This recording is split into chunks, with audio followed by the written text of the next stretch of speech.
আপনারা কি জানেন ভারত তার নিজের দেশের জমি মায়ানমারকে দিয়ে দিতে চলেছে? হ্যাঁ, একদম ঠিক শুনেছেন। শুনলে হয়তো আপনাদের রাগ হবে, মনে হবে এটা কেমন সিদ্ধান্ত। কিন্তু একটু দাঁড়ান, খবরের হেডলাইন দেখে লাফানোর আগে আমাদের আসল সত্যিটা অবশ্যই জানা দরকার। কারণ এই জমি হস্তান্তরের খবরের পেছনে লুকিয়ে আছে ভারতের সুরক্ষার এক বিশাল বড় মাস্টার স্ট্রোক, আর দশকের পর দশক ধরে চলে আসা এক ঐতিহাসিক ভুলের সংশোধন। সম্প্রতি ভারতের বিদেশ মন্ত্রকের মুখপাত্র রণবীর জয়সওয়াল একটি অত্যন্ত বিস্ফোরক খবর অফিসিয়ালি স্বীকার করে নিয়েছেন। তিনি জানিয়েছেন যে ভারত ও মায়ানমারের মধ্যে জমি আদান প্রদান বা ল্যান্ড সোয়াপ নিয়ে অত্যন্ত গুরুত্বপূর্ণ আলোচনা চলছে। আপনার কাছে আমার একটা প্রশ্ন, একটি দেশ কেন তার নিজের সীমানার জমি অন্য দেশকে দিতে চাইবে?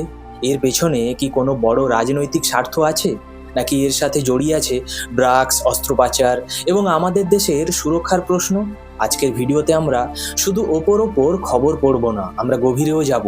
আমরা বিশ্লেষণ করব ওই ক্যাবো ভ্যালির ইতিহাস, নেহেরুর সেই বিতর্কিত সিদ্ধান্ত এবং জানব কেন হঠাৎ করে ভারত সরকারের এই বর্ডারে ৩১,০০০ কোটি টাকা খরচ করতে চলেছে। ভিডিওটি শেষ পর্যন্ত দেখুন, কারণ শেষে যে সত্যিটা আপনারা জানবেন সেটা মেইনস্ট্রিম মিডিয়া আপনাকে কোনোদিনও বলবে না। প্রথমে আসি খবরের গভীরে।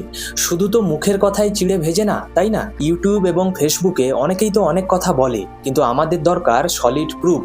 আমেরিকান পত্রিকা দ্য ডিপ্লোম্যাটে সম্প্রতি একটি চাঞ্চল্যকর রিপোর্ট বেরিয়েছে। পত্রিকাটির একটু প্রো চায়না বা চীন ঘেঁষা অবস্থান থাকলেও তারা যে তথ্যটি ফাঁস করেছে তা রীতিমতো ভারত সরকারকে চাপে ফেলে দিয়েছে। গত ২৬শে মে ২০২৬-এর একটি সরকারি লিকড ডকুমেন্টের ভিত্তিতে জানা গেছে যে ভারতের ফরেন সেক্রেটারি লেভেল থেকে একটি প্রস্তাব গেছে। প্রস্তাবটি কি? ভারত সরকারের মায়ানমারের সাথে মাত্র ৩.৫ স্কোয়ার কিলোমিটার অর্থাৎ ১.৪ স্কোয়ার মাইল এই জমি এক্সচেঞ্জ করবার কথা ভাবা হচ্ছে। আপনারা হয়তো ভাবছেন মাত্র ৩.৫ স্কোয়ার কিলোমিটার জমি, এ আর এমন কি, এর জন্য এত হইচই কেন? কিন্তু আসল খেলাটা এখানেই। এই ৩.৫ স্কোয়ার কিমির জমির পেছনের অঙ্কটা বুঝতে হলে আপনাকে বর্ডারের জিওগ্রাফিটা ভালো করে বুঝতে হবে। আমাদের ভারত ও মায়ানমারের মধ্যে মোট বর্ডার হলো ১৬৪৩ কিলোমিটার। ১৯৬৭ সালের ইন্ডিয়া বার্মা বাউন্ডারি এই এগ্রিমেন্টের মাধ্যমে এই বর্ডারের বেশিরভাগটাই ঠিক করা হয়েছিল।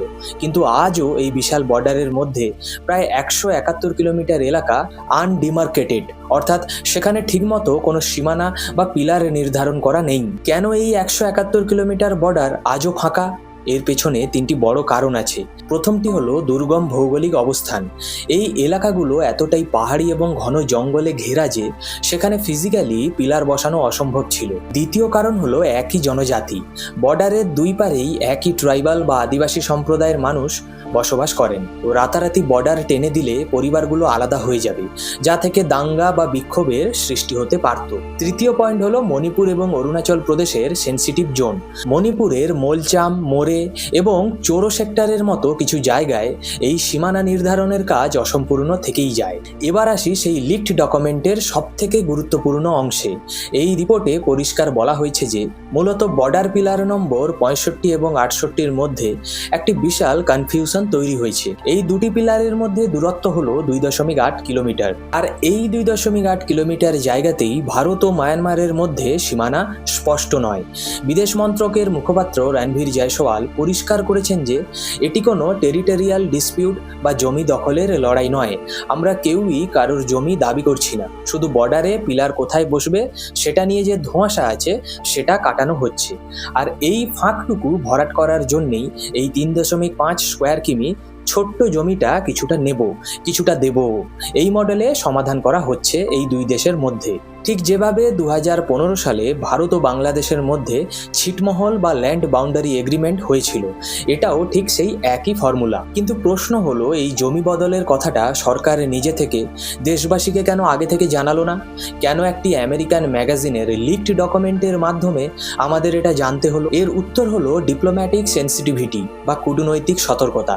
যখন দুটো দেশের জয়েন্ট বাউন্ডারি ওয়ার্ক গ্রুপ কাজ করে, তখন তারা গোপনে টেকনিক্যাল চ্যালেঞ্জের মাধ্যমে মাধ্যমে কাজ করে। কারণ এই খবর যদি আগে ভাগে বাইরে আসে তবে বর্ডারের দুদিকের মানুষ ইমোশনাল হয়ে পড়বে এবং পলিটিক্যাল বিরোধীরা এটাকে হাতিয়ার করে পুরো প্রজেক্টটাকেই আটকে দেবে, ঠিক যেমনটা এখন মণিপুরে করবার চেষ্টা চলছে।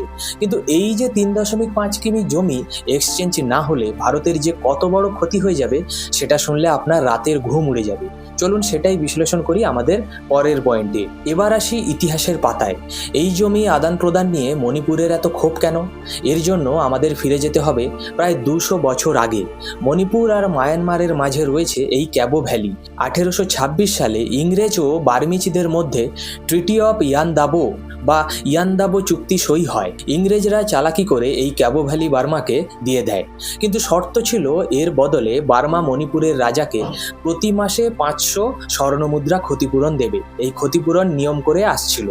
এরপর ভারত স্বাধীন হলো। 1949 সালে মণিপুর ভারতের সাথে যুক্ত হলো।